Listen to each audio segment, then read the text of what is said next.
6 बजने में 6 मिनट। कुसुम ने जल्दी से चाय का प्याला रख दिया। वह एक ही घूंट पी पाई थी। आकर देखा बाहर में कार खड़ी थी, पर ड्राइवर का पता न था। उसने 1-2 बार हॉर्न दिया, फिर बड़ी तेजी से वह मोटर लेकर चल दी। ड्राइवर 1 मिनट के बाद आया। कुछ दूर तक कुसुम की कार धूल उड़ा रही थी। इधर से कुसुम की कार बहुत तेजी से जा रही थी। उधर से किसी और की गाड़ी ने रास्ता काटा। परिणाम यह हुआ कि चौराहे पर बिजली के खंभे से दोनों गाड़ियां टकराईं। दोनों ने बचाने का प्रयत्न किया, परंतु निष्फल। कुसुम की कार के सामने का कांच टूट गया और सामने का कुछ हिस्सा भी टूट गया। कार और वह अपना वेग खोकर मुर्दे की तरह पड़ी रह गईं। कुसुम के सिर और माथे पर चोट आई। दूसरी कार का एक मडगार्ड भर टूटा था, बाकी सब कुछ ठीक था। उस गाड़ी के दोनों व्यक्ति कार पर से उतरकर खड़े हो गए। एक पुरुष था, दूसरी स्त्री। कुसुम के चेहरे पर क्रोध का भाव था, पर पुरुष के चेहरे पर कौतूहल के साथ यह भाव था कि वह गलत रास्ते पर थी। उसने बचाना चाहा, फिर भी कुसुम ने कार लड़ा ही दी। कुसुम के सिर के बहते हुए खून को देखकर तुरंत ही पुरुष ने अपनी रुमाल उसके सिर पर कसकर बांध दी। फिर नम्रता से बोला, आप मेरी कार पर बैठ जाइए। डॉक्टर के घर से आपके सिर पर पट्टी बंधवाने के बाद आप जहां कहेंगी वहां पहुंचा दूंगा। खाक पहुंचा देंगे आप? कुसुम चिल्लाकर बोली, मुझे 6 बजे कॉलेज पहुंच जाना था।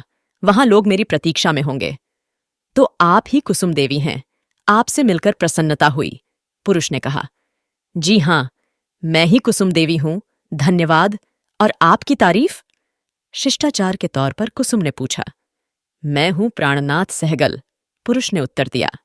कुसुम जैसे चौंक उठी। शराबी प्राणनाथ, दुराचारी प्राणनाथ। कुसुम ने आंखें उठाकर ध्यान से प्राणनाथ की ओर देखा। प्राणनाथ के विषय में तो उसने बहुत कुछ सुना है। यह वही प्राणनाथ है या कोई और? कुसुम के चेहरे से जैसे प्राणनाथ ने उसके अंदर के भावों को पढ़ लिया। वह बोला, इस शहर में प्राणनाथ नाम का एक ही व्यक्ति है और वह समाज में बहुत बदनाम है। वही हूं मैं। किंतु इस समय आपको डॉक्टर के घर तक मेरे साथ चलना ही होगा। आपका खून बहुत निकल चुका है। चलिए। कुसुम उसकी बातों का कोई उत्तर न देकर चुपचाप कार में जा बैठी। प्राणनाथ ने कुसुम को ले जाकर डॉक्टर के यहाँ पट्टी बंधवाई और फिर उसके घर छोड़ दिया। कुसुम उस दिन कॉलेज न जा सकी। इस घटना के कुछ दिन बाद एक दिन शाम को कुसुम का भाई, जो उससे 2 साल बड़ा था, बड़े गुस्से में आया और बोला, कुसुम, तुम बड़ी हो और समझदार भी हो। प्राणनाथ कितना बदनाम है जो तुम जानती हो। उसके साथ कार में बैठकर तुम्हें कहीं नहीं जाना चाहिए था। कुसुम ने कहा, पर भैया, जिस दिन मेरी मोटर लड़ गई थी, उसी दिन मैं उसकी कार में डॉक्टर के घर गई थी, और तो कहीं नहीं गई। खैर, अब इस बात का ध्यान रखना, उसके भाई ने कहा, और बात यूं ही खत्म भी हो गई। पर संयोग की बात, उसके दूसरे ही दिन कुसुम अपनी कुछ सहेलियों के साथ पिकनिक पर गई। लौटते समय दूसरी लड़कियों को उनके मकानों पर उतारकर जब वह वापस आ रही थी, तो ठीक प्राणनाथ के बंगले के ही सामने उसकी मोटर का पेट्रोल खत्म हो गया। कुसुम यह न जानती थी कि वह बंगला किसका है। उसके साथ कोई नौकर भी न था। लाचार उसे उस बंगले वाले से सहायता लेनी ही पड़ी। इसी मतलब से वह फाटक के अंदर गई। सामने ही वर्दी पहने एक चपरासी खड़ा था। अंदर से संगीत की ध्वनि आ रही थी। स्वर किसी स्त्री का था। कुसुम बंगले में इस प्रकार गई जैसे बंगले की स्वामिनी हो। चपरासी को रोकने का साहस न हुआ। संगीत से उसने अनुमान लगाया था कि अंदर औरतें होंगी, पर अंदर पहुंचकर उसने जो कुछ देखा, उससे वह एकदम सहम सी गई। बहुत अच्छे ढंग से सजे हुए कमरे में एक तरफ प्राणनाथ बैठा शराब पीता हुआ एक अखबार पर नजर दौड़ा रहा था, और दूसरी ओर एक गायिका, जो स्पष्ट रूप से गणिका थी, गा रही थी। कान्हा बाजूबंद खोल कुसुम को देखकर गायिका कुछ सकपकाई। कुसुम ने पहले गायिका, फिर प्राणनाथ को देखा और ठिठक गई। प्राणनाथ ने भी कुसुम को देखा। वह खड़ा हो गया और बोला, कौन? आप हैं कुसुम देवी? आप यहां कैसे? फिर तुरंत ही उसने गायिका से कहा, बाहर के कमरे में जाकर बैठो। चपरासी से तांगे के लिए कह दो, आने पर चली जाना। और मनी बैग से 2 10-10 रुपए के नोट निकालकर उसे दे दिए।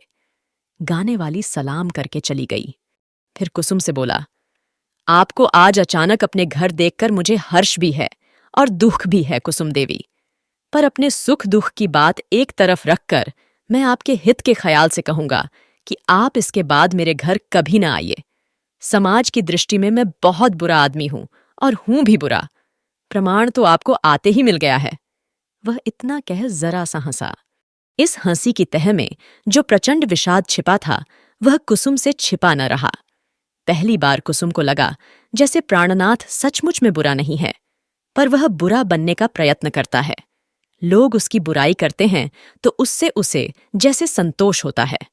कुसुम बोली, मुझे ऐसा लगता है कि आप स्वभाव से बुरे नहीं हैं, पर जानबूझकर बुरे बनते हैं।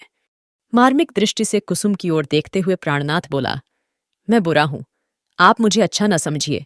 यदि आप मुझे बुरा न समझेंगी तो मुझे दुख होगा। जरा ठहर कर, अरे हां, ये तो बतलाइए कि आपकी क्या खातिर की जाए, चाय लेंगी या शरबत? कुसुम ने कहा, मुझे कुछ न चाहिए। अभी पिकनिक से खूब खा पी कर आ रही हूं, पर मेरी मोटर को शरबत चाहिए। प्राणनाथ ने उसी समय उसकी मोटर में पेट्रोल डलवा दिया। कुसुम कुछ कहना चाहती थी, पर संकोचवश बोल न सकी। अंत में बहुत हिम्मत करके उसने पूछ ही लिया, आप इन गाने वालियों को क्यों बुलाते हैं? क्या रेडियो नहीं है?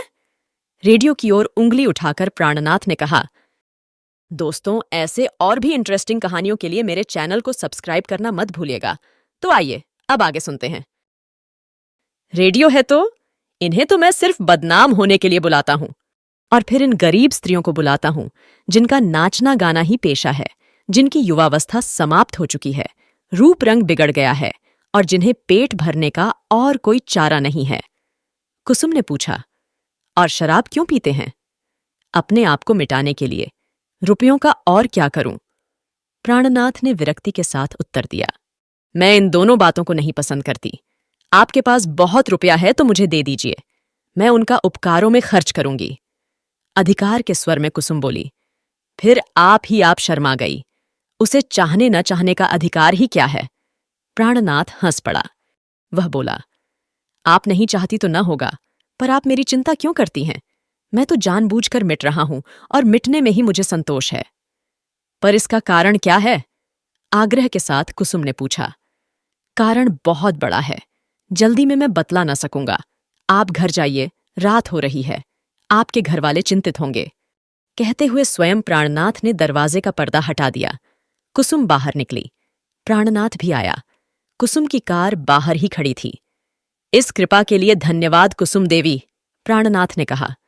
मैं आपसे फिर मिलूंगी, कहती हुई कुसुम ने मोटर चला दी। घर पहुंचकर कुसुम कई दिनों तक सोचती रही। उसे प्राणनाथ जितना बदनाम था उतना बुरा न जान पड़ा। बात व्यवहार में वह बिल्कुल भद्र पुरुष था। उसकी बुराई करने वालों से प्राणनाथ ही उसे अधिक शिष्ट जान पड़ा। कुसुम सोच रही थी, कोई न कोई बात है, इसके जीवन में कोई ऐसी घटना घटी है जिससे वह बहुत दुखी होकर ही अपने आप को इस प्रकार मिटा रहा है, बदनाम कर रहा है। कुसुम ने सोचा, मैं उससे पूछूंगी जरूर। और एक दिन शाम को कुसुम जब घूमने निकली तो उसकी मोटर अपने आप जैसे प्राणनाथ के बंगले की ओर मुड़ गई। बाहर चपरासी बैठा था। कुसुम को देखते ही दौड़कर उसने साहब को खबर दी। प्राणनाथ बाहर आ गया। कुसुम को देखते ही उसके मुरझाए हुए चेहरे पर कांति सी आ गई। वह बोला, आइए, अच्छा हुआ आप आ गईं। आप उस दिन मुझसे 2 बातों के न करने का वचन ले गई थीं। उस दिन से मैंने नहीं की, किंतु उन 2 बातों के सहारे मेरी संध्या कट जाती थी। अब तो शाम बहुत लंबी जान पड़ती है। बैठे बैठे अपने कृत्यों पर बिसूरने के अतिरिक्त और कुछ नहीं रह जाता। मैं किसी के घर आता जाता भी नहीं। आपसे उन्हीं दोनों बातों की पुनरावृत्ति की आज्ञा चाहता हूं। कुसुम हर्ष से उछल सी पड़ी। उसने कहा, सच? उस दिन से आपने शराब नहीं छुई और न किसी को बुलाया। धन्यवाद, आपने मेरे अनुरोध की रक्षा की है। अब आप फिक्र न कीजिए, आपकी शाम भारी न जाएगी। मैं उसे हल्की बनाने का प्रयत्न करूंगी। इसके लिए आपको धन्यवाद।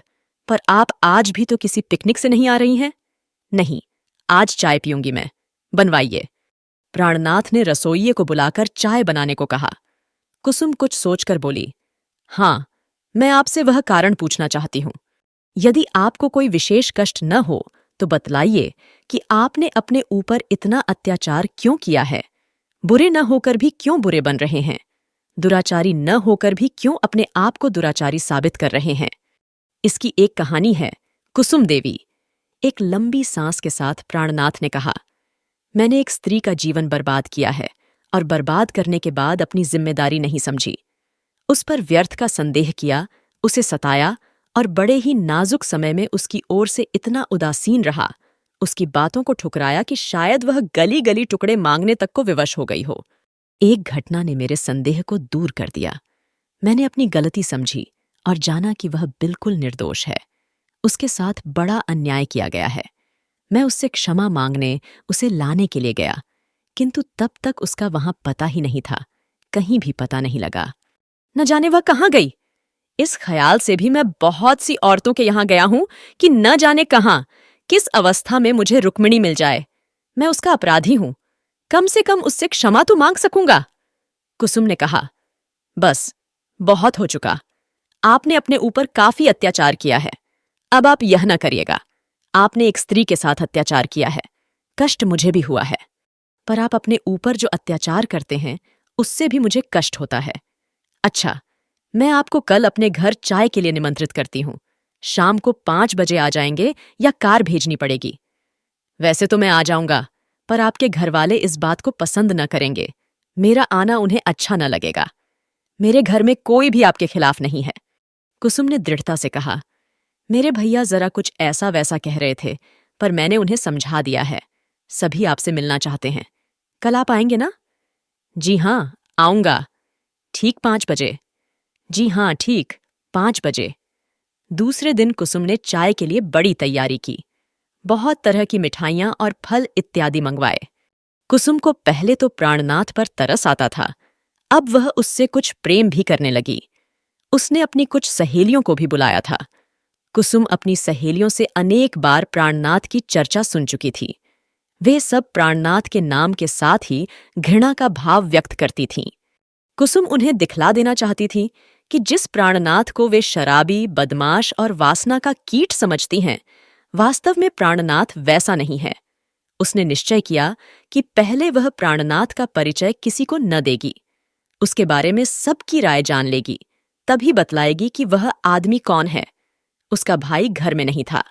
बूढ़े पिता बच्चों की इस पार्टी में शामिल होने वाले न थे। कुसुम ही थी, जो कुछ थी, और उसकी माँ और सहेलियां थीं। उसकी सहेलियां पहले ही आ चुकी थीं। प्राणनाथ ठीक 5 बजे आया। प्राणनाथ बहुत गोरा और देखने में सुंदर था। कुछ देर इधर उधर की बात करने के बाद कुसुम ने अपनी मेड भामा को चाय लाने को कहा। कुसुम देख रही थी कि उसकी सहेलियों में से कोई भी प्राणनाथ से जंगली जानवर या हौवा की तरह नहीं डर रही है, बल्कि खुलकर स्नेह के साथ बातचीत कर रही हैं। एक दो ने चुपके से पूछा भी कि यह कौन है। कुसुम ने कहा, मेरे दूर के रिश्ते के भाई होते हैं। इसी समय भामा चाय लेकर आई। एक सुंदर सी ट्रे में उसने चायदानी और प्याले वगैरह सजा रखे थे। मेज के बहुत करीब वह पहुंच न पाई थी कि एकाएक उसकी दृष्टि प्राणनाथ पर और प्राणनाथ की दृष्टि भामा पर पड़ी। एक क्षण तक दोनों ने एक दूसरे को देखा। अचानक भामा जैसे कांप उठी। उसके हाथ से ट्रे छूटकर धरती पर गिर पड़ी। चायदानी उसके पैरों के पास गिरकर फूट गई। प्याले दूर दूर तक कमरे में बिखर गए। भामा निर्जीव सी वहीं धरती पर बैठ गई। प्राणनाथ के मुंह से एक चीख के साथ एक शब्द निकला, रुक्मिणी! और वे सब अपनी अपनी कुर्सी छोड़कर निर्जीव सी पड़ी हुई भामा की खिदमत में लग गए। यह कहानी यहीं खत्म होती है। और हाँ, अगर आप कोई अपने पसंद की कहानी सुनना चाहते हैं तो कमेंट में जरूर बताइए, मैं कोशिश करूंगी। और प्लीज लाइक और सब्सक्राइब करना मत भूलिएगा। सुनने के लिए धन्यवाद।